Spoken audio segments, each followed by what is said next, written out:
Bienvenue à tous. Nous sommes rejoints aujourd'hui par Scott Ritter, ancien inspecteur en armement des Nations Unies, officier du renseignement du Corps des Marines des États-Unis et auteur. Aujourd'hui, je voulais vraiment revenir sur votre travail d'inspecteur en armement, car il ne nous reste plus qu'un seul traité de contrôle des armements nucléaires, le New START, le traité de réduction des armes stratégiques. Eh bien, celui-ci expire aujourd'hui. Cela nous laisse donc, si je ne me trompe pas, sans aucun accord de contrôle des armements nucléaires. C'est assez étrange, car les conséquences pourraient être très graves, et pourtant, je ne vois guère d'inquiétude de la part de nos gouvernements ou des médias, d'ailleurs. On aurait pu penser que ce serait une priorité. Quelle est l'importance de cette situation?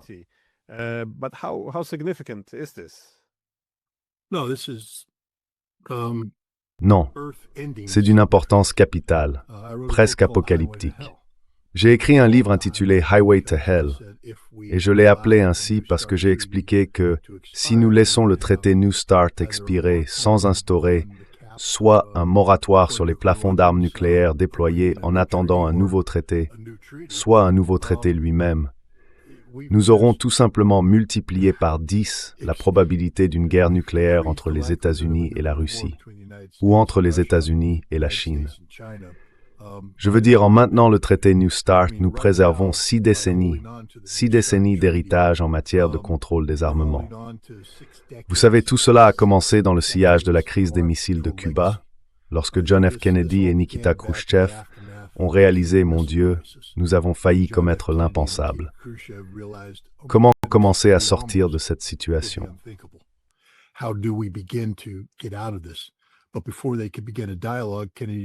Mais avant qu'ils ne puissent entamer un dialogue, Kennedy a reçu une balle dans la tête et Khrouchtchev a été évincé du pouvoir par Kosygin, Brejnev et un autre membre du triumvirat. Je ne me souviens plus lequel. Tu sais, Johnson est arrivé et il lui a fallu un certain temps pour trouver ses marques en matière de contrôle des armements. Quand il a enfin été prêt à conclure un accord significatif sur le contrôle des armements avec l'Union soviétique, le printemps de Prague a eu lieu et les chars soviétiques à Prague ont rendu impossible pour Johnson d'aller de l'avant. C'est donc à Nixon que la tâche est revenue. Sous Nixon, nous avons lancé le traité ABM. Je viens de terminer la rédaction d'une discussion en 3 parties sur le traité ABM et sur les raisons pour lesquelles il est si important, car si tu le lis, tu verras que je ne parle pas seulement du traité ABM.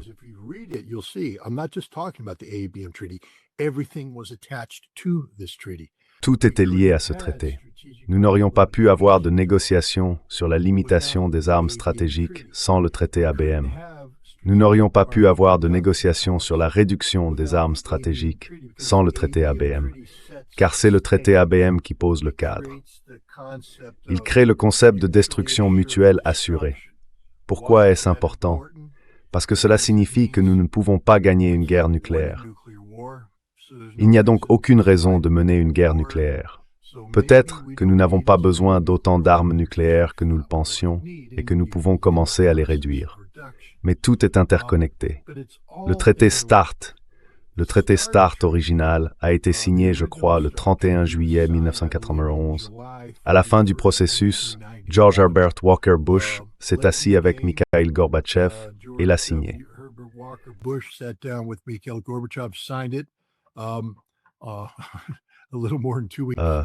Un peu plus de 2 semaines plus tard, il y a eu un coup d'État à Moscou et quelques mois après, l'Union soviétique avait disparu. Le traité START est alors entré en vigueur, mais il a été immédiatement entravé par le fait que l'Union soviétique n'existait plus. Il a fallu plusieurs années pour, vous savez, déterminer quoi faire des armes nucléaires soviétiques encore sous contrôle opérationnel russe au Kazakhstan, en Biélorussie et en Ukraine. Et au moment où nous avons réuni toutes les nations pour signer le traité START, la mentalité qui avait conduit à cela avait changé. Parce que vous savez, la raison pour laquelle nous étions prêts à faire du contrôle des armements avec les Russes, c'est qu'ils pouvaient nous botter les fesses. Nous pouvions leur botter les leurs, mais eux pouvaient aussi nous botter les nôtres. Nous les respections, nous les craignions,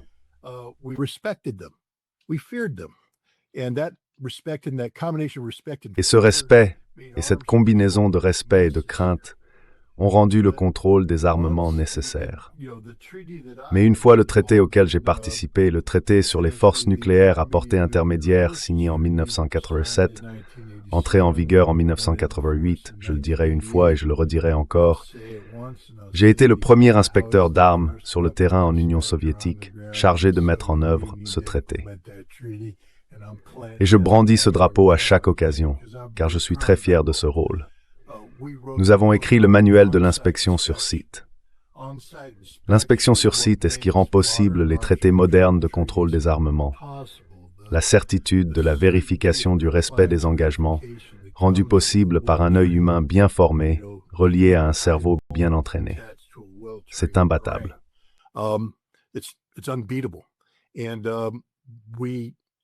Et nous l'avons inventé avec le traité INF, puis ça a continué avec START et tout le reste.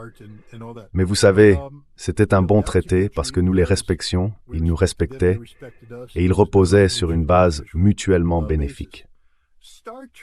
Le traité START a été négocié sous une ombre, car vous savez, il a été sans cesse retardé.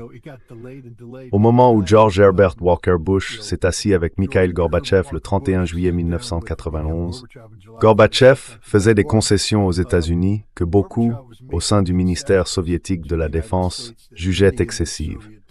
Nous ne devrions pas céder cela. Nous cédons trop, nous ne recevons pas assez. Ainsi, START a toujours été perçu par les Soviétiques, puis par les Russes, comme une sorte d'instrument d'intimidation, une intimidation en matière de contrôle des armements.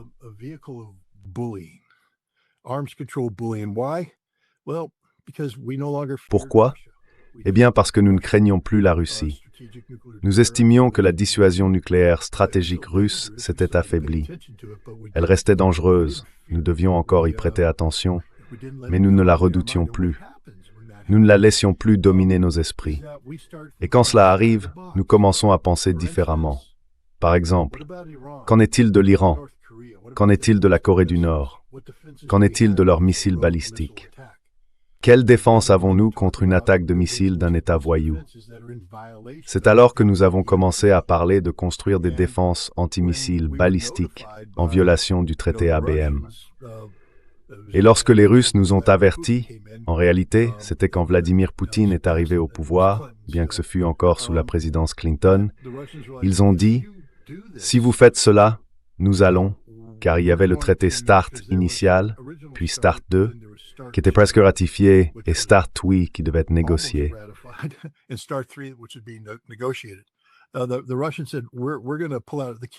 Les Russes ont dit, nous allons nous retirer de START 2. Nous n'allons pas le ratifier. Et l'élément clé de START 2, c'était la démirvation des missiles. On réduisait ces missiles qui portaient plusieurs ogives. L'idée, chez les spécialistes du contrôle des armements, c'était « nous n'avons pas besoin de plusieurs ogives puisqu'il n'y a pas de défense antimissile à saturer. » C'est pour cela que nous étions passés au MIRV au départ. La défense antimissile signifiait qu'il fallait la submerger. Sans défense antimissile, nous pouvions réduire. Vous voyez comment ça fonctionne? Cause et effet. Mais les Russes ont dit « Eh bien, nous pourrions devoir remettre des ogives. » Et Colin Powell, le secrétaire d'État, a répondu « Peu importe. Nous ne sommes pas inquiets des Russes. Ils ne sont pas comme nous. Ils peuvent faire ce qu'ils veulent. Cela ne nous affecte pas. » Quelle arrogance dans cette déclaration.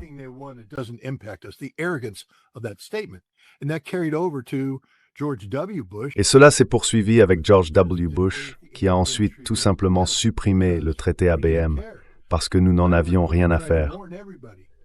Vladimir Poutine a essayé de prévenir tout le monde. Il y aurait des conséquences. C'est déstabilisant. Ce n'est pas une bonne chose. Mais nous considérions toujours la Russie comme la petite sœur plus faible. Vous savez, nous ne la craignons pas. Nous ne la respections pas.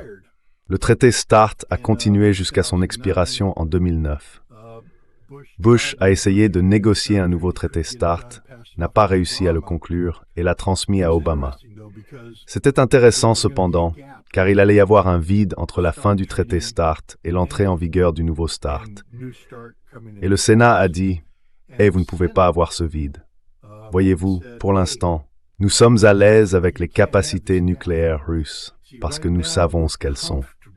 Nous avons des inspecteurs sur le terrain, nous échangeons des données, nous avons ce traité.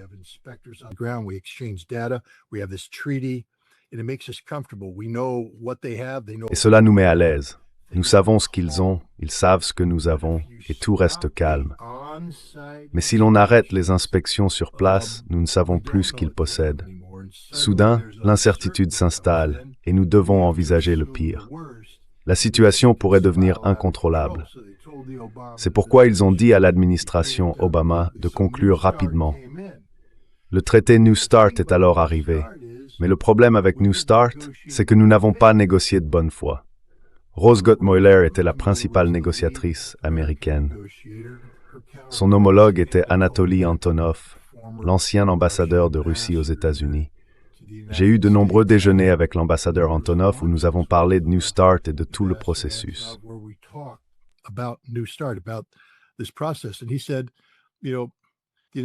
Et il a dit, vous savez, les États-Unis ont commencé à jouer avec les mots sur ce que signifie, par exemple, mettre hors service un bombardier B-52 ou ce que signifie désarmer un tube de lancement de sous-marin Trident afin d'atteindre les chiffres des systèmes déployés, puisque nous parlons des systèmes d'armes nucléaires déployés qu'ils surveillent. Et il a dit pour nous, il était clair que lorsque nous parlions de mettre hors service un B-52, c'était définitif. C'est terminé. Une fois désarmé, il ne peut plus jamais transporter d'armes nucléaires. Même chose pour les tubes de lancement de missiles balistiques depuis les sous-marins. C'est pour toujours. Et ce qui s'est passé, c'est que les États-Unis se sont simplement contentés d'ouvrir le B-52 et de couper quelques fils. Ils ont dit, voilà, il ne peut plus lancer d'armes nucléaires. Et les Russes ont répondu, mais que se passe-t-il quand vous rebranchez les fils? Oui, mais nous n'allons pas le faire.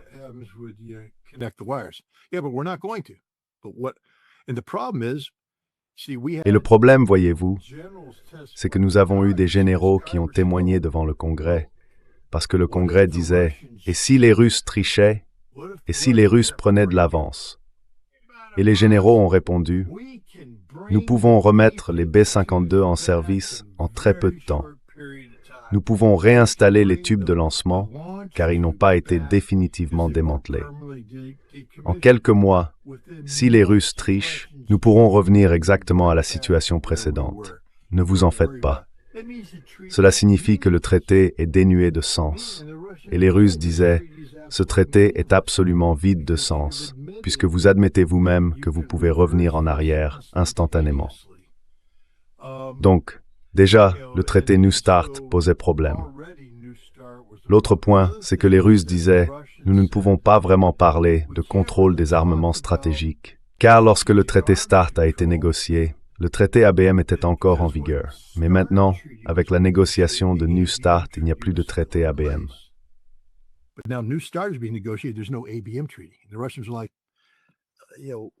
Les Russes disaient « Vous savez les gars, comprenez bien ceci. Si vous construisez un système de défense antimissile pendant que nous négocions sur les armes stratégiques, sur les chiffres, et que vous développez des systèmes de défense, cela signifie que nos calculs, fondés sur l'hypothèse qu'il n'y aura pas de guerre et que nous comptons sur la dissuasion nucléaire mutuelle, doivent être revus. Parce que nous devons supposer que vous vous préparez à une première frappe. Nous devons donc disposer d'une capacité de riposte. Cela change notre équilibre. Et Glenn Diesen a dit « Non, non, non, ne vous en faites pas. » Obama a dit à Medvedev « Ne t'inquiète pas, c'est juste une question politique. Tu vois, nous avons ce truc qu'on appelle le Congrès et nous avons du mal à faire passer ce traité New START. Donc nous allons le faire adopter et ensuite nous reviendrons pour traiter la question de fondre des missiles balistiques. » Ils ont fait une déclaration conjointe à la signature.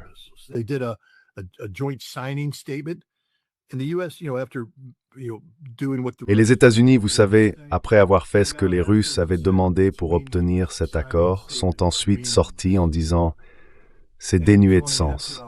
La déclaration de signature est dénuée de sens. » Anatoly Antonov a attendu que Gottemoeller l'appelle, comme elle l'avait promis. Elle ne l'a pas fait. Il l'a appelée et elle a dit non, nous ne faisons pas d'ABM. Ils ont menti. Ainsi, le nouveau traité START était voué à l'échec dès le départ. Mauvaises intentions de la part des États-Unis et mensonges des États-Unis. Mais malgré tout, c'est un accord qui comporte un cadre de stabilité. C'est pourquoi en 2021, lorsqu'il arrivait à expiration, ils ont procédé à la reconduction de 5 ans que le traité permettait automatiquement.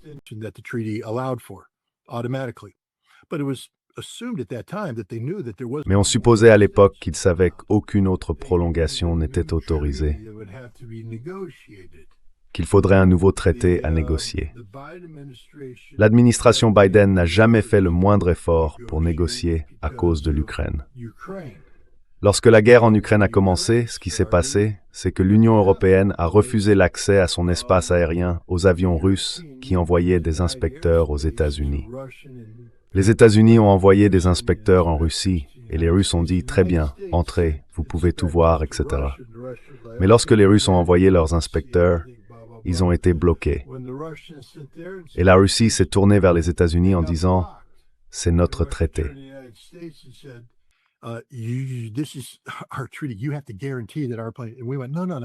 Vous devez garantir notre avion. Et nous avons dit non, non, c'est entre vous et les Européens. Les Russes ont répondu, eh bien alors pas d'inspecteurs. Et c'en était fini. Ensuite, les États-Unis ont commencé à parler de la défaite stratégique de la Russie, et la Russie a réagi. Eh bien, la seule chose qui nous empêche d'être vaincus stratégiquement, c'est notre arsenal nucléaire. Donc nous n'allons tout simplement pas jouer à ce jeu. Ils ont cessé de fournir des données. En gros, le traité New START est mort. En 2022-2023, il avait cessé de fonctionner. Mais les plafonds sont restés en place et les deux parties se sont engagées à les maintenir.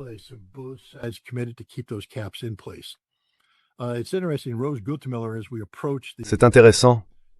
Rose Gottemoeller, alors que nous approchons de la fin, de l'expiration du traité New START, a dit que c'était impératif, car ça nous ramène à ce dont je te parlais à propos de Nunn et Lugar, les deux sénateurs. Elle a dit qu'il était impératif que nous ayons confiance si nous voulons procéder à cette prolongation, ce moratoire d'1 an. Nous devons avoir confiance dans ces chiffres. Et comme il n'y a pas eu d'inspection depuis 2 ans, nous devons réinitialiser le processus d'inspection.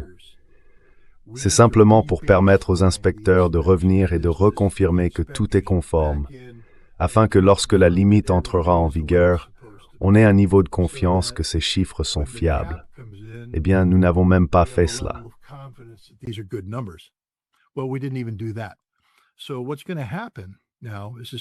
Donc, ce qui va se passer maintenant, c'est que ce traité va expirer. Il n'y a aucune confiance des Russes envers les Américains. Nous partons simplement du principe que les Russes pensent que nous négocions de mauvaise foi, et nous allons laisser le traité expirer à cause de la Chine. Nous devons inclure la Chine, parce que Donald Trump et Joe Biden ont tous deux menacé la Chine d'une guerre nucléaire. Si la Chine ose attaquer Taïwan, et que l'Amérique intervient au nom de Taïwan, et que la Chine bat l'Amérique, nous bombarderons la Chine avec des armes nucléaires. Et ensuite, nous avons dit que nous pourrions devoir frapper la Chine de manière préventive. Et les Chinois ont réagi en disant « Attendez une minute, notre posture nucléaire actuelle ne fonctionne pas. Nous avons 200 anciens systèmes de lancement chinois. Nous devons nous moderniser. »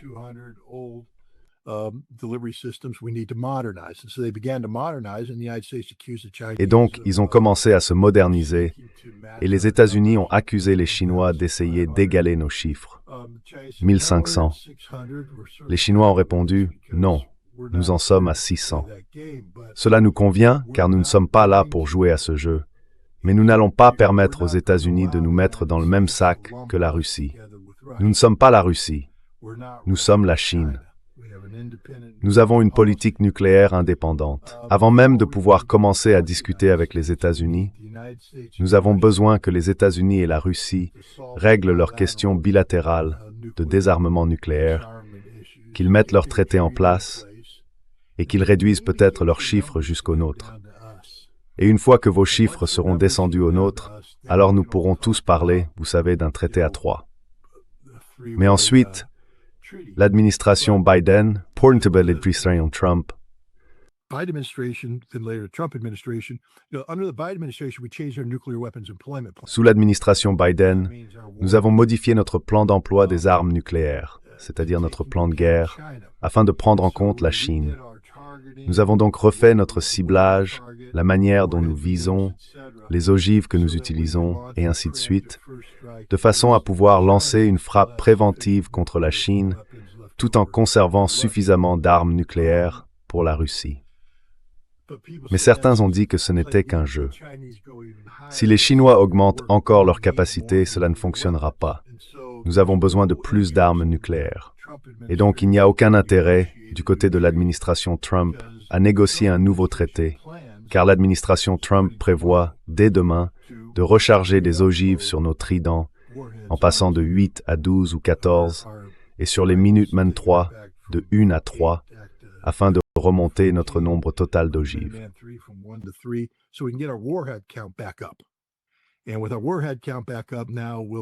Et maintenant que notre nombre d'ogives est revenu à la hausse, nous pourrons dire que nous avons atteint la parité avec la Russie et la Chine.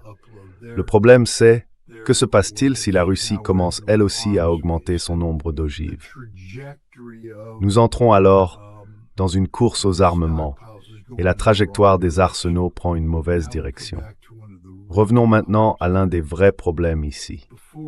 Avant le traité ABM, il y avait le traité sur la non-prolifération des armes nucléaires. Il y avait aussi le traité d'interdiction complète des essais nucléaires. Il n'a jamais été ratifié, mais il existe et les deux parties ont accepté de s'y conformer. Le traité sur la non-prolifération a essentiellement consolidé les 5 États déjà dotés de l'arme nucléaire.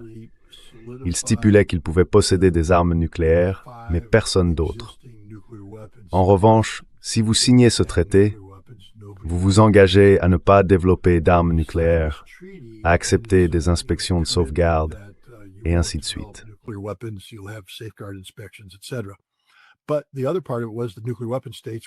Mais l'autre aspect de la question, c'est que les États dotés de l'arme nucléaire étaient censés œuvrer à l'élimination de leurs armes. C'était la promesse, c'était l'accord. Le processus est au point mort, et maintenant nous allons dans la mauvaise direction. Cela pourrait marquer la fin du traité sur la non-prolifération des armes nucléaires. Cela pourrait signifier la fin de l'héritage de la non-prolifération nucléaire. Il existe un risque réel que si les États-Unis et la Russie s'engagent dans une nouvelle course aux armements nucléaires, commencent à construire de nouvelles armes nucléaires, à déployer des milliers d'autres ogives, d'autres nations se disent « Nous devons avoir l'arme nucléaire, nous aussi ». C'est aussi déstabilisant que possible. C'est une catastrophe, une véritable catastrophe. Et encore une fois, je le souligne, 6 décennies de travail, 6 décennies d'expérience en matière de contrôle des armements, jetés aux oubliettes parce que quelques imbéciles à Washington, D.C. ignorent leur propre histoire.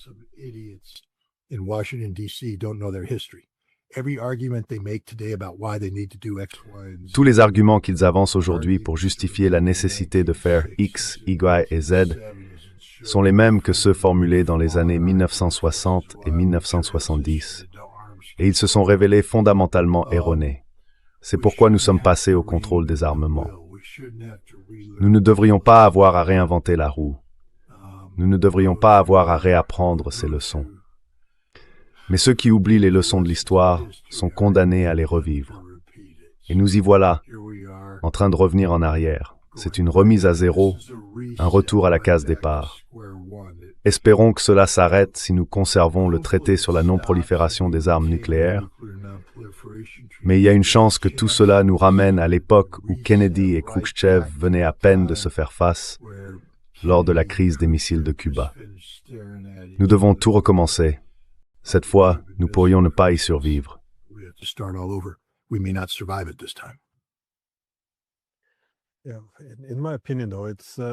À mon avis, cependant, le problème est que l'on a toujours besoin d'un équilibre des pouvoirs comme condition du droit international et des traités.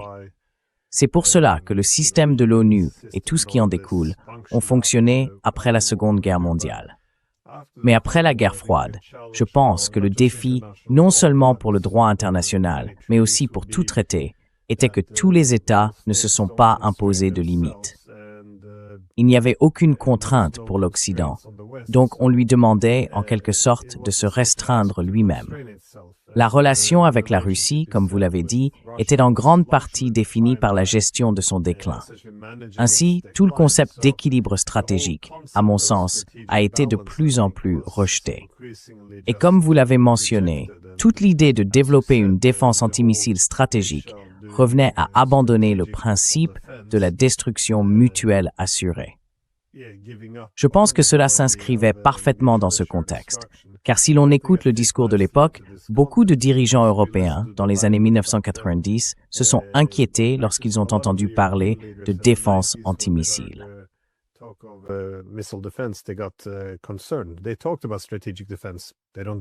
Ils parlaient autrefois de défense stratégique. Ce n'est plus le cas aujourd'hui. Quoi qu'il en soit, je pense que les anciens traités se sont effondrés et on pourrait croire qu'il existe désormais une occasion, alors que le monde se rééquilibre, pour que les États retrouvent un certain respect mutuel, que les grandes puissances prennent conscience de leurs préoccupations communes en matière de sécurité et de contrôle des armements. Mais, tu sais, nous faisons face à un immense défi. Il faudrait des géants politiques de nos jours, et il semble que nous soyons tous condamnés à avoir des dirigeants déplorables. Et bien sûr, la guerre en Ukraine, comme tu l'as dit, complique encore davantage les choses. Tu as mentionné la Chine.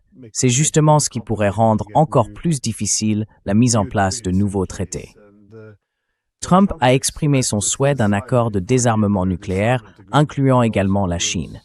Alors, penses-tu qu'il soit réaliste d'intégrer la Chine dans un tel cadre stratégique sur les armements, ou est-ce hors de question? Comme tu l'as dit, les Chinois veulent un accord distinct de celui entre la Russie et les États-Unis.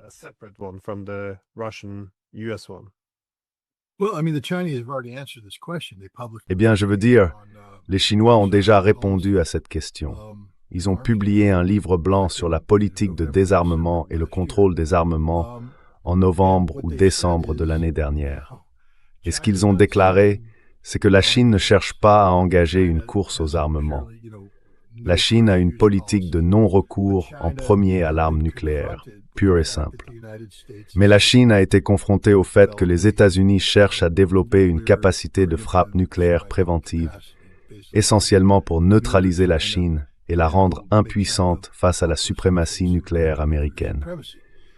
Et la Chine a réagi à cela. Les chiffres chinois font désormais partie d'une posture stratégique avec laquelle elle est à l'aise. Ils estiment pouvoir survivre à une première frappe américaine tout en conservant une capacité de riposte suffisante pour infliger des dommages fatals aux États-Unis. Par conséquent, la dissuasion existe.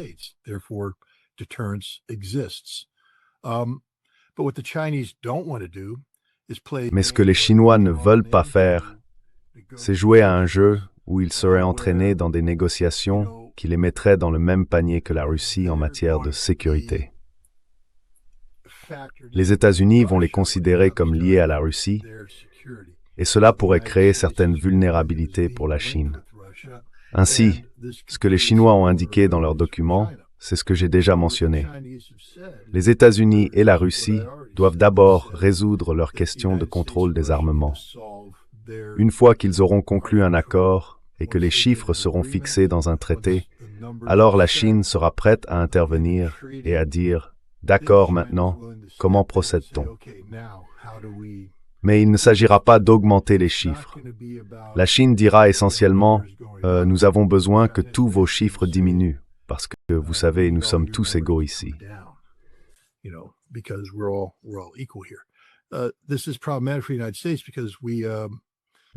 C'est problématique pour les États-Unis parce que nous relions à tort les arsenaux nucléaires russes et chinois comme s'ils fonctionnaient sous un contrôle opérationnel conjoint. Ce n'est pas le cas. Mais vous savez, encore une fois, nous avons actuellement aux États-Unis des personnes occupant des postes censés être liés au contrôle des armements et à ce genre de choses qui n'y connaissent absolument rien. Ce sont de purs idéologues. Du genre, la paix par la force, la puissance fait le droit, et ils ne vont pas faire ce qu'il faut. Il existe pourtant une voie à suivre, une approche qui dit, vous savez, qu'il n'est pas nécessaire de disposer de plus de 400 armes nucléaires pour détruire le monde. C'est la réalité de la situation. En ce moment, nous en avons 1550. La Russie en a 1550. Nous avons déjà une capacité de destruction largement excessive.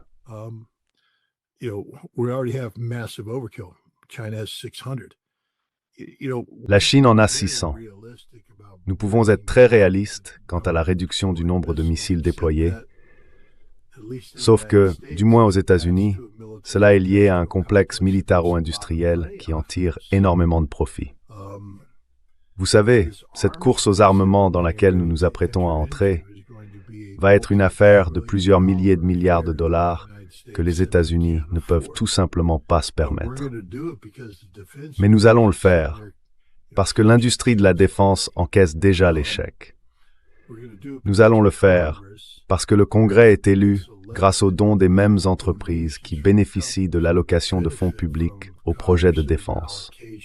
Cette nouvelle course aux armements nucléaires, c'est un cercle vicieux contre lequel Dwight Eisenhower nous avait mis en garde dans son célèbre discours d'adieu.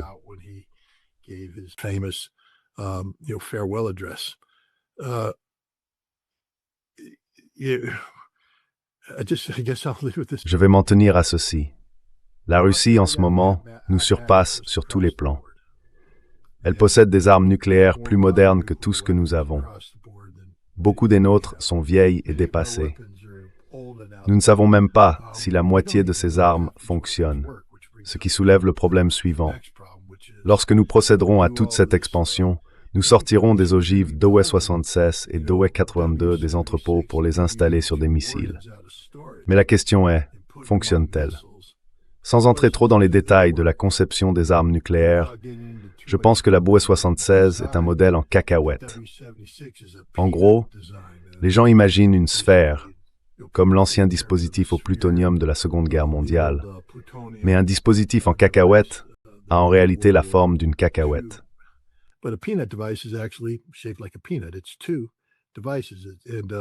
C'est deux dispositifs. Le premier explose, générant tout un tas de neutrons, puis le second se déclenche en s'appuyant là-dessus, et c'est ainsi qu'on obtient l'explosion d'une bombe à hydrogène. Donc d'abord, on a une explosion atomique classique qui relève de la fission, puis vient la fusion, et boum.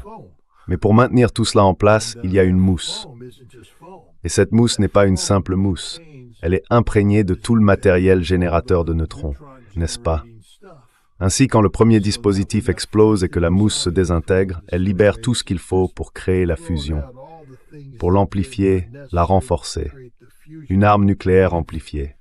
C'est pour ça qu'on l'appelle ainsi. Le problème, c'est que la mousse se détériore avec le temps.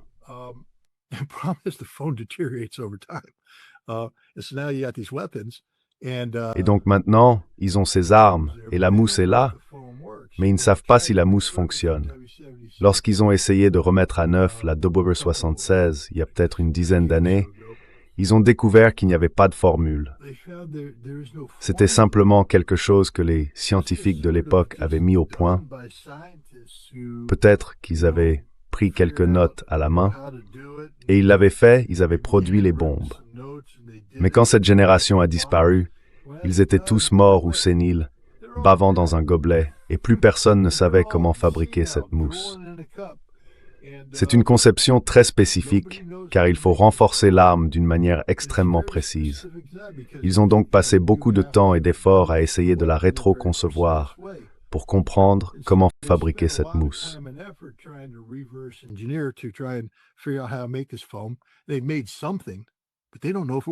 Ils ont fabriqué quelque chose, mais ils ne savent pas si ça fonctionne. L'arme est censée fonctionner comme prévu. La raison pour laquelle nous avons des armes de différentes mégatonnes et tout ça, c'est parce que nous avons besoin d'une arme capable de frapper ici, de comprimer le sol et de faire s'effondrer les silos.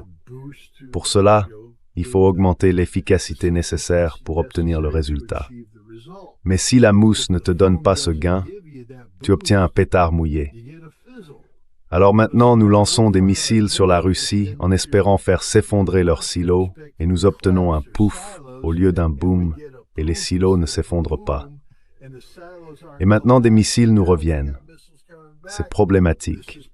Cela signifie que nous n'avons plus de dissuasion parce que tout le monde va.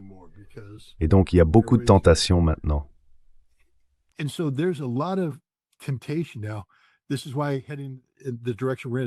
C'est pourquoi la direction que nous prenons est très mauvaise. Je crois que l'administration Trump finira probablement par céder à la pression pour reprendre les essais souterrains d'armes nucléaires. Et quand cela arrivera, les Russes feront la même chose. À ce moment-là, tout sera permis. Tout le monde s'y mettra. Comme je l'ai dit, nous revenons à la case départ. C'est une catastrophe, une véritable catastrophe. Le peuple américain a dormi au volant. La presse américaine a dormi au volant, mais la presse américaine est achetée.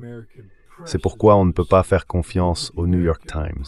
Vous savez, David Sanger écrit pour le New York Times depuis un certain temps, mais tout ce qu'il est, c'est un sténographe.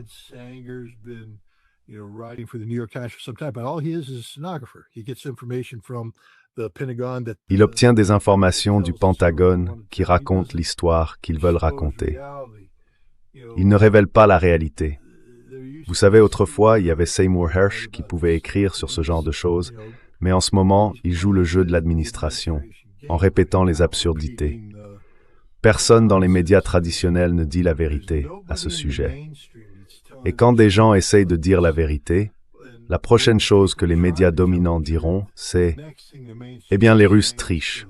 Je suis ici pour vous dire tout de suite que les Russes ne trichent pas.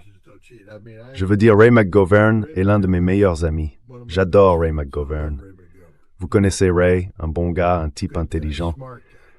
Mais vous savez, l'autre jour, nous parlions et il a dit que les Soviétiques avaient triché sur le traité ABM.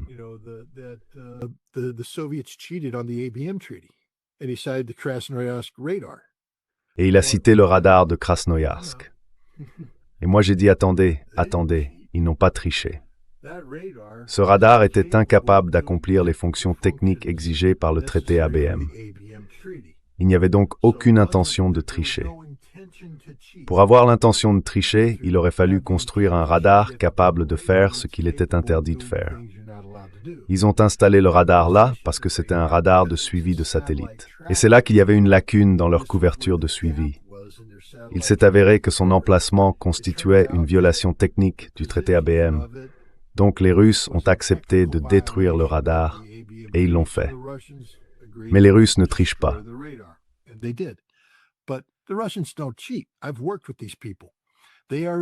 J'ai travaillé avec ces gens-là. Ils sont assidus. Ce qui est dans le traité, c'est ce qu'ils font. Je l'ai appris à Votkinsk parce que, vous savez, on nous a forcés à construire ce truc appelé Cargo Scan. Mais ça a été ajouté à la toute dernière minute, littéralement quelques jours avant que Reagan et Gorbatchev ne signent le traité INF. Ils ont dit « Oh mon Dieu, il faut mettre des inspecteurs à l'extérieur de Votkinsk. » Et ils ne savaient pas comment s'y prendre. Alors ce qui s'est passé, c'est qu'ils ont mis toute la responsabilité sur les inspecteurs pour rédiger le règlement. Et nous étions là, en train d'essayer de faire fonctionner ce cargo scan, pendant que les Soviétiques disaient « Non, vous devez respecter tout ce qui a été écrit. »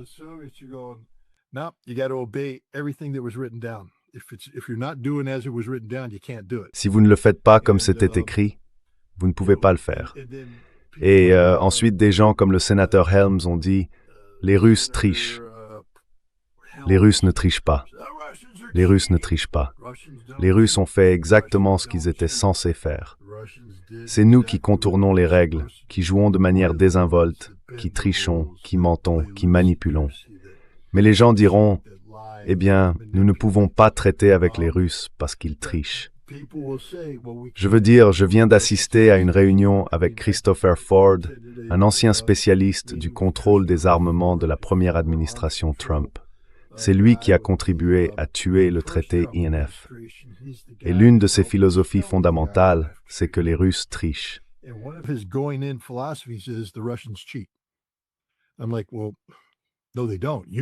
Je me dis, eh bien non, ils trichent pas. C'est vous qui trichez. Et je peux prouver que vous trichez. Mais vous ne pouvez pas prouver que les Russes trichent. Vous savez, ils ont accusé les Russes de tricher avec ce missile 9M729. Les Russes ont dit, eh bien voici le missile. Venez, envoyez vos inspecteurs et examinez-le. Et Christopher Ford a répondu, non, nous n'enverrons pas d'inspecteurs. Pourquoi pas? Parce que cela montrerait probablement qu'ils ne trichent pas. Et c'est le résultat que les Russes veulent que nous voyions. Et j'ai dit, eh bien c'est probablement parce que c'est la vérité. Ils ne voulaient pas de la vérité. Ils ont inventé une fiction selon laquelle les Russes trichent et ils ont laissé cette fiction perdurer. Comment peut-on faire affaire avec des gens comme ça? Donc, vous êtes les Russes, en ce moment, face à cette situation. Les Russes ne veulent pas d'une course aux armements. Right now, looking at this situation, Russians don't want to have an arms race. First of all, the Russians already won the arms race. Vladimir Putin. Tout d'abord, les Russes ont déjà remporté la course aux armements. Vladimir Poutine avait prévenu tout le monde en 2016. Il avait averti Bush à l'époque où celui-ci s'est retiré du traité ABM. Il avait dit, si vous faites cela, il y aura des conséquences. En 2016, il a déclaré aux médias américains qu'il y aurait des conséquences. Pourquoi n'en avez-vous pas davantage parlé? Ils n'ont rien écrit. En 2018, il a annoncé qu'il construisait de nouvelles armes. Et ces armes, le Sarmat, l'Avant-Garde et le Poséidon, sont désormais déployées, opérationnelles. La Russie nous surpasse dans toutes les catégories d'armes nucléaires. Donc cette course aux armements ne sera pas vraiment une course, car les Russes ont déjà franchi la ligne d'arrivée. C'est plutôt comme si les États-Unis essayaient encore d'acheter une paire de chaussures et de les lasser sur la ligne de départ pour voir jusqu'où ils peuvent aller.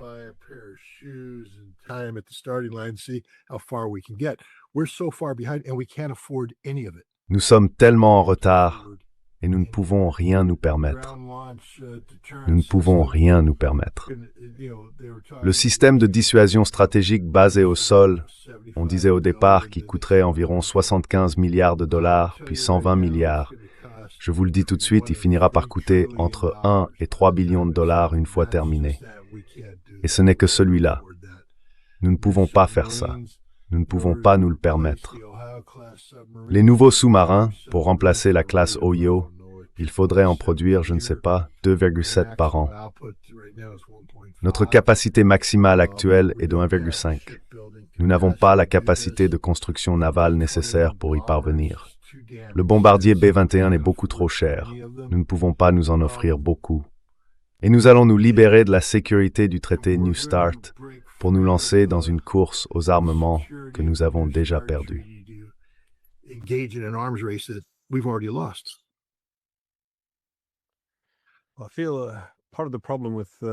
Je pense qu'une partie du problème avec l'abandon du contrôle des armements ne vient pas seulement d'un manque de confiance, mais aussi d'un manque de peur de la guerre nucléaire. Je crois que chaque génération, comme le dit le cliché, doit apprendre les horreurs de la guerre pour la respecter. J'entends même des dirigeants européens dire aujourd'hui que chaque fois que la Russie évoque sa dissuasion nucléaire, ils rejettent cela comme du chantage nucléaire. Donc, ils ne peuvent pas la respecter, car cela reviendrait à permettre aux Russes de l'utiliser. C'est à mon avis une façon de penser très dangereuse. Mais je m'inquiète du fait qu'on ignore la compétition sécuritaire ici. Parce que, comme vous l'avez dit, dès que ces armes commencent à être déployées, la sécurité d'un pays devient l'insécurité d'un autre. Il va donc forcément y avoir une sorte de course aux armements qui en découlera. Alors oui, je suppose, à ton avis, quel type d'armes devons-nous nous attendre à voir déployées dans les prochains mois ou les prochaines années? Eh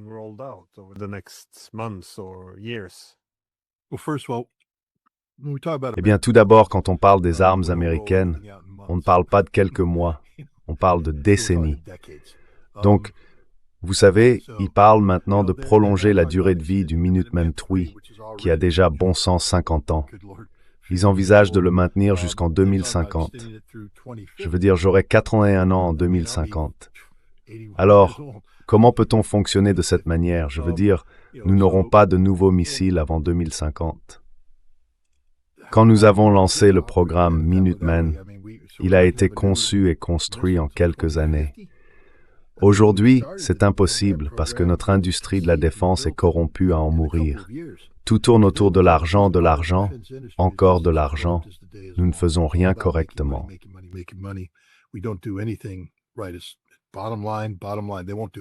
En fin de compte, ils ne feront rien pour le bien national.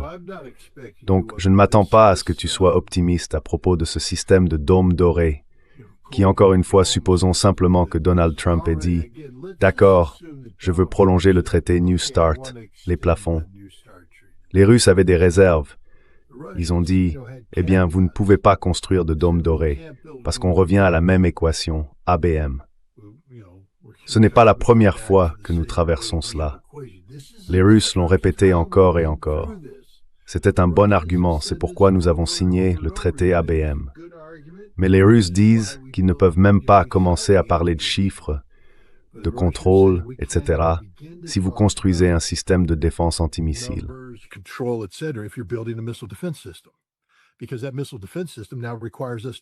Parce que ce système de défense antimissile nous oblige désormais à le submerger, à le vaincre. Et nous devons être capables de le faire. Aujourd'hui, les Russes ont déjà construit des systèmes conçus pour submerger et vaincre n'importe quel système de défense concevable. Je veux dire, le dôme doré, les contrats ont été attribués. Les premiers contrats ont été attribués. Encore une fois, le missile Sentinelle, qui est le système de dissuasion basé au sol, quel que soit le nom qu'il lui donne, c'est celui qui devait remplacer le Minuteman. Le Congrès a tiré des leçons d'autres programmes. L'industrie de la défense ment. Elle commence par sous-évaluer les coûts. Elle sait que ça coûtera plus cher, mais elle sous-évalue. Et puis, boum, elle dit « Oh, il y a de nouvelles technologies que nous devons intégrer. »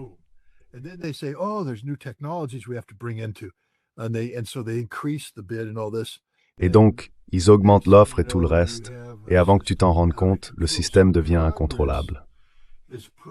Alors le Congrès a mis en place des freins automatiques. Si un contrat dévie d'un certain pourcentage, le frein s'enclenche. Le système Sentinel a commencé à fonctionner et il a immédiatement dévié. Je crois que la première fois, c'était d'environ 54%. Bam! Le Congrès a mis les freins et a dit reconsidérer. Ils ont dit, nous allons reconsidérer. Ils ont reconsidéré, on dit nous sommes prêts et l'ont relancé. Boum! Ça a grimpé à 81%. Ils l'ont arrêté. Nous ne pouvons pas nous permettre Sentinel parce que l'industrie de la défense est tellement corrompue qu'elle ne sait pas construire quelque chose de manière responsable. C'est toujours conçu pour rapporter de l'argent.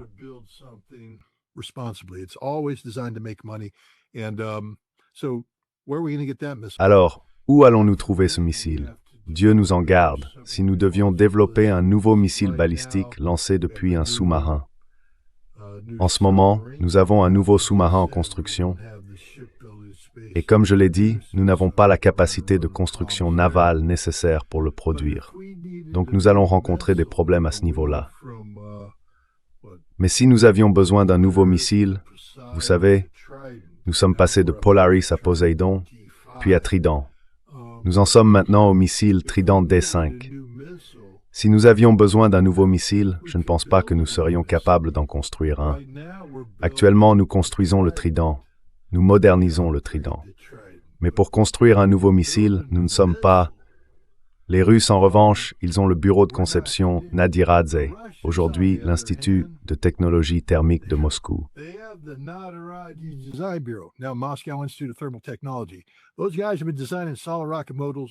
Ces gars-là conçoivent des moteurs fusées à propergol solides depuis les années 1960 et ils n'ont jamais arrêté.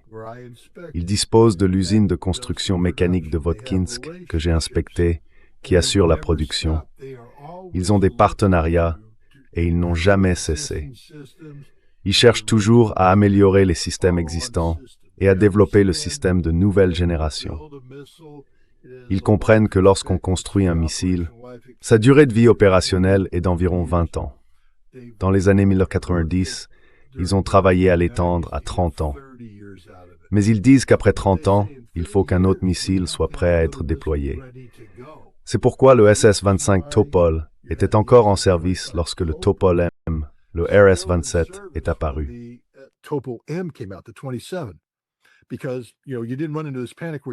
Parce que vous savez, ils n'ont pas connu cette panique où il y avait un vide, où tout était mis à la retraite et où il fallait tout recommencer à zéro. C'est progressif. Voici le topolème, il retire progressivement les anciens topoles, puis arrive le yars pour remplacer le topolème, et le topolème est lentement remplacé par le yars. Après le yars vient le sarmat, c'est lui qui va le remplacer. Ils ont toujours une longueur d'avance. Ils produisent ces missiles rapidement. Ils sont modernes, efficaces, et leur coût est faible parce qu'ils n'ont pas besoin de réinventer la roue. Quand nous construisons un système de missiles, nous devons en gros dire « Oh, il faut construire une toute nouvelle usine et il faut former une toute nouvelle main-d'œuvre. » Les Russes n'ont pas besoin de faire cela. Ils ont déjà le personnel, ils acquièrent de nouvelles technologies, ils les forment, et ils utilisent les mêmes ateliers.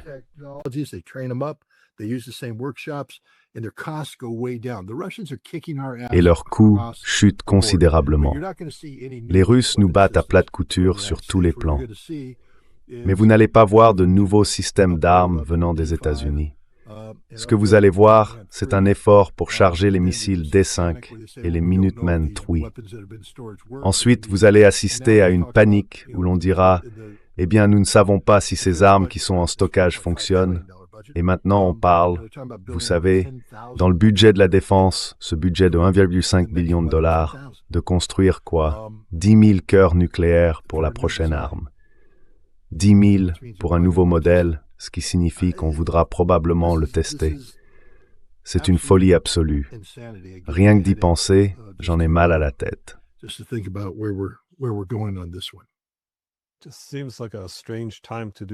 Cela semble être un moment étrange pour faire cela aussi, car toute l'idée du retrait des États-Unis de la guerre en Ukraine était que les États-Unis devaient chercher à améliorer leurs relations avec la Russie. C'était, vous savez, l'ancien mantra de Trump, qu'il est bon de s'entendre avec la Russie. Leur objectif était d'améliorer les relations bilatérales, et c'est l'une des raisons pour lesquelles nous devons résoudre la guerre en Ukraine. Mais il semble que si l'on essaie d'améliorer les relations bilatérales, il est difficile de comprendre comment cela peut se faire sans contrôle des armements. Je veux dire, c'est là que la confiance se construit, n'est-ce pas? Oui.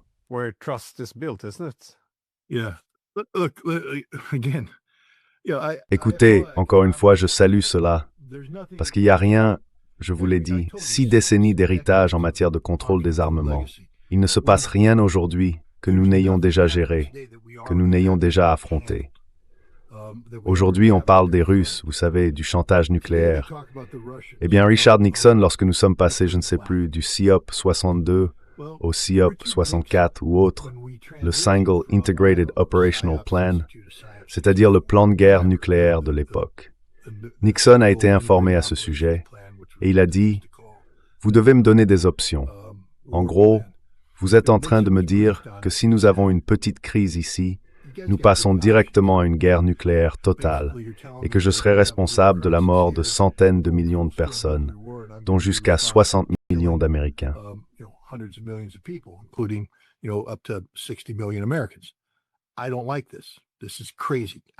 Je n'aime pas ça. C'est insensé. J'ai besoin d'options.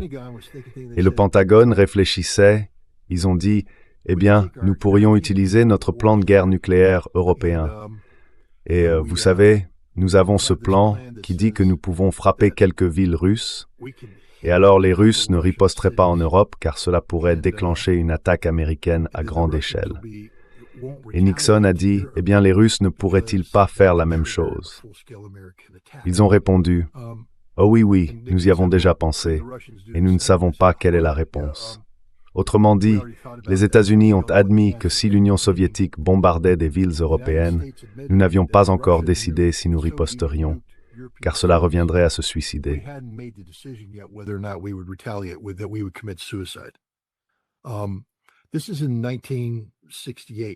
Nous sommes en 1968, 1969, 1970. Nous n'avons toujours pas résolu ce problème, je suis là pour vous le dire.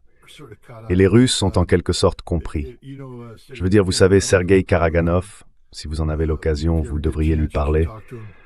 C'est un type intéressant. C'est lui qui a écrit un article il y a quelques années en disant, vous savez qu'il faudrait bombarder Poznań à titre de démonstration. Et il a dit que les États-Unis ne feraient rien, parce qu'aucun président américain ne sacrifierait Boston pour Poznań. Et il a raison. L'Europe doit se réveiller et comprendre que nous ne mourrons pas pour elle. Cela a toujours été un mythe. Le parapluie nucléaire a toujours été un mythe. Si l'Europe crée une situation où elle provoque la Russie à utiliser des armes nucléaires contre une ville européenne, vous serez livrés à vous-même.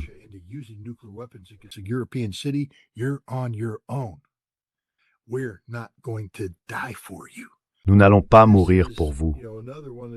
C'est, vous savez, encore une de ces choses dont il faut parler maintenant. Parce qu'à mesure que nous entrons dans cette course aux armements, il faut comprendre que la course aux armements dans laquelle les États-Unis s'engagent est totalement déconnectée de la réalité européenne. La France et l'Angleterre ne se sont pas rendus service. Vous savez, elles viennent de faire quelque chose, j'ai oublié le nom, Nottingham ou Notting. Je ne me souviens plus du nom de l'accord, où elles se sont rencontrées et ont essentiellement convenu d'avoir un plan de réponse nucléaire unifié en se coordonnant en cas de guerre nucléaire. Les Français ont promis, si j'ai bien compris, l'Angleterre a promis à la Pologne et la France a promis à l'Allemagne le parapluie nucléaire. Donc maintenant, ils disent qu'ils doivent remplacer les États-Unis.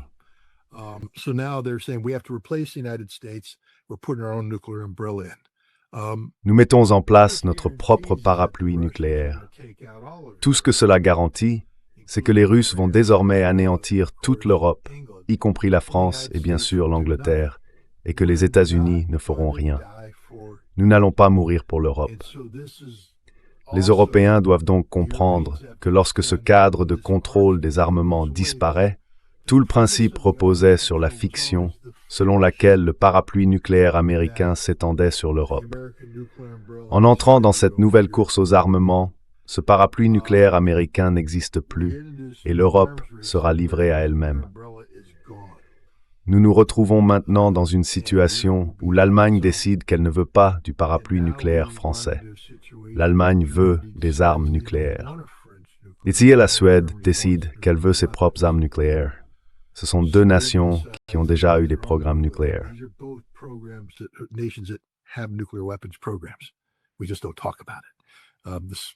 Nous n'en parlons tout simplement pas. Les Suédois travaillent discrètement sur leur potentiel en matière d'armes nucléaires. Les Allemands, j'ai parlé à un scientifique allemand spécialisé dans les armes nucléaires, m'a dit « Oui, nous pourrions construire une arme nucléaire demain. Nous ne le faisons tout simplement pas. » C'est là l'autre danger de la disparition de ce cadre de contrôle des armements. Nous allons assister à une prolifération mondiale.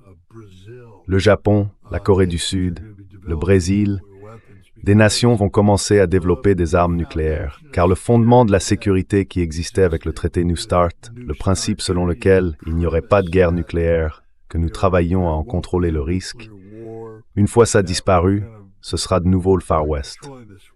Les gens vont s'armer, marcher dans la rue, à la recherche de quelqu'un à abattre.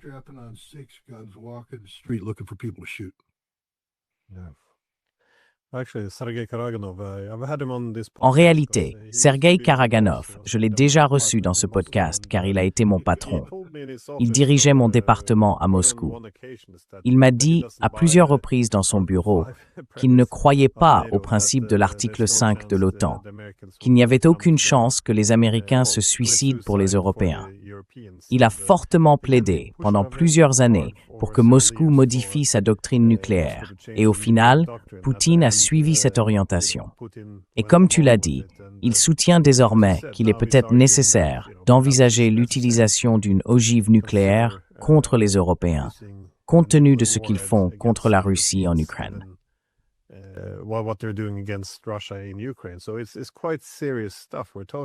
Donc, c'est un sujet assez sérieux dont nous parlons. Oui, mais tout semble s'effondrer, comme vous l'avez dit, car autrefois, quand on parlait des armes nucléaires iraniennes, c'était du genre « Comment pouvait-il même envisager une chose pareille ?» C'est de la prolifération nucléaire. Maintenant, il y a une certaine désinvolture où les Allemands disent « Peut-être devrions-nous nous doter d'une arme nucléaire. Même s'ils pensent être les gentils, cela ne sert à rien si cela pousse simplement d'autres pays à faire exactement la même chose. Donc non, je pense que nous empruntons une voie très dangereuse. J'espère qu'un homme d'État finira par se manifester.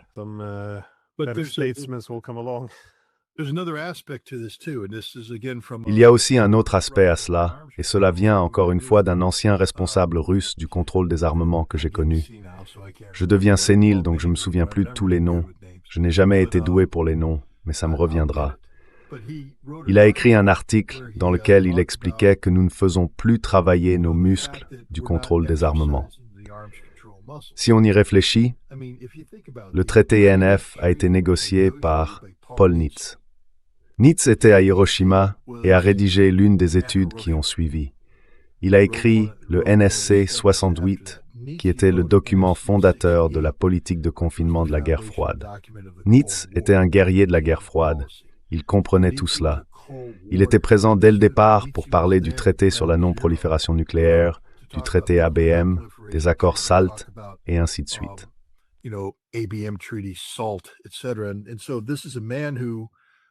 Et donc, c'est un homme qui comprenait la guerre froide.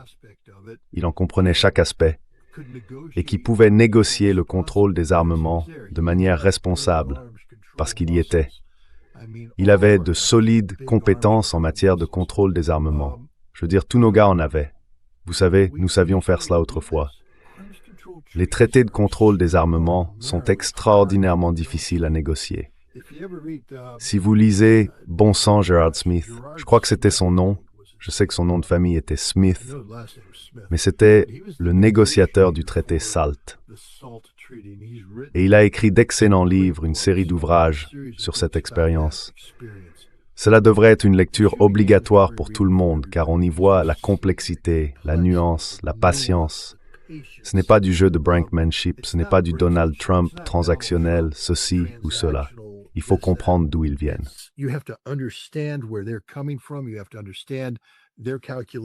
Vous devez comprendre leurs calculs et ils doivent comprendre les vôtres.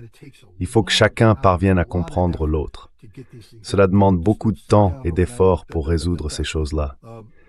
Les gens ne s'assoient pas du jour au lendemain en se disant « da, da, da, da, da ». C'est un travail difficile, très difficile. Et il faut des gens qui savent comment faire, qui pensent de cette manière. Ils sont plus là. Ils sont morts. Enfin, regardez, j'étais l'un des jeunes quand tout cela a commencé. Bon sang, quand j'ai commencé à travailler en 1988, j'avais 27 ans. L'un des plus jeunes à le faire. J'ai 64 ans maintenant. J'étais le jeune. Je vais aux réunions de l'INF et ils disparaissent tous. Tous les gars, les colonels, vous voyez, ils disparaissent, tombent comme des mouches. Tous les autres sont juste vieux. Alors, j'arrive avec une poignée d'autres types et nous sommes les jeunes.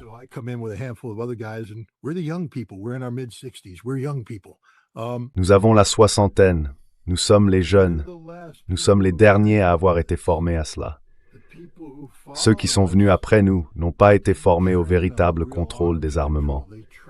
Ils ont été formés à considérer le contrôle des armements comme un moyen de garantir la suprématie nucléaire américaine, la supériorité nucléaire américaine. Ce n'est pas du contrôle des armements. C'est quelque chose de totalement différent. Christopher Ford n'est pas un spécialiste du contrôle des armements. C'est un suprémaciste nucléaire américain qui considère le contrôle des armements comme efficace uniquement s'il garantit la suprématie nucléaire américaine.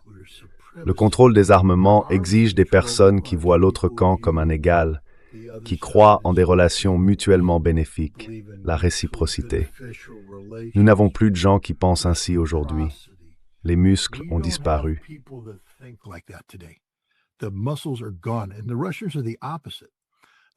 Et les Russes, c'est tout le contraire.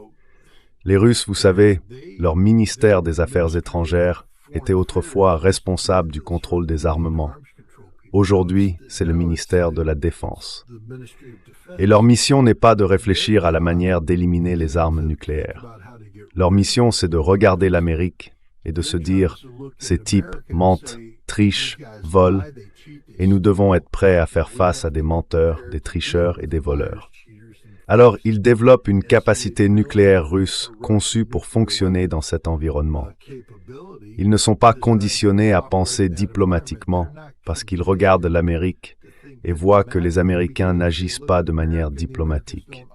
Plus personne n'a de réflexe en matière de contrôle des armements. Cela n'existe plus, ni aux États-Unis, ni en Russie.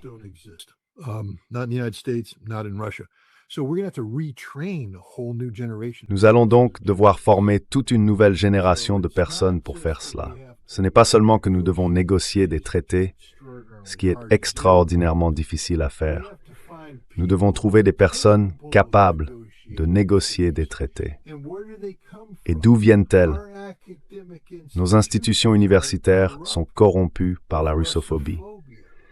Nous ne formons pas de spécialistes du contrôle des armements, car pour être un spécialiste du contrôle des armements, il ne suffit pas d'avoir les connaissances techniques, il faut aussi une compréhension fondamentale de son adversaire, une véritable expertise sur la Russie. Nous n'enseignons pas l'expertise sur la Russie. Nous enseignons que Poutine est un tyran dictatorial. Voilà, c'est tout. Vous voulez un doctorat en études russes? Je vous le dis tout de suite. Rédigez votre thèse.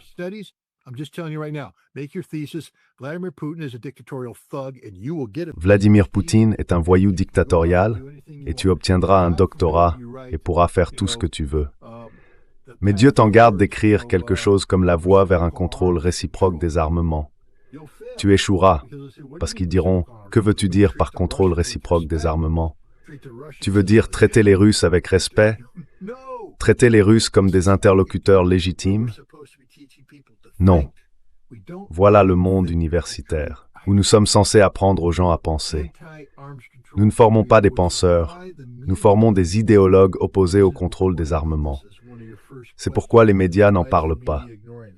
L'une de tes premières questions était « Pourquoi les médias l'ignorent-ils » Parce qu'ils ne sont pas conditionnés à comprendre la réalité de la menace, et ils ne le seront pas avant d'être vaporisés. Et là, il sera trop tard. Oui, non, enfin,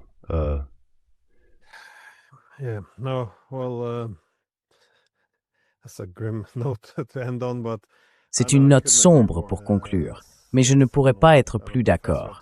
Je suis professeur à l'université ici. Idéologue est la bonne description. Ils marchent tous au pas. Il n'y a pas non plus de bonne explication, je pense, si l'on veut comprendre pourquoi les médias n'ont absolument aucun intérêt pour ce sujet. Il semble que le contrôle des armements soit désormais arrivé à sa fin. Scott Ritter, merci beaucoup, comme toujours. Je vous en suis reconnaissant. Je ne vois pas qui serait mieux placé pour expliquer la gravité de la décision de laisser expirer ce contrôle des armements. Alors merci beaucoup. merci de m'avoir invité.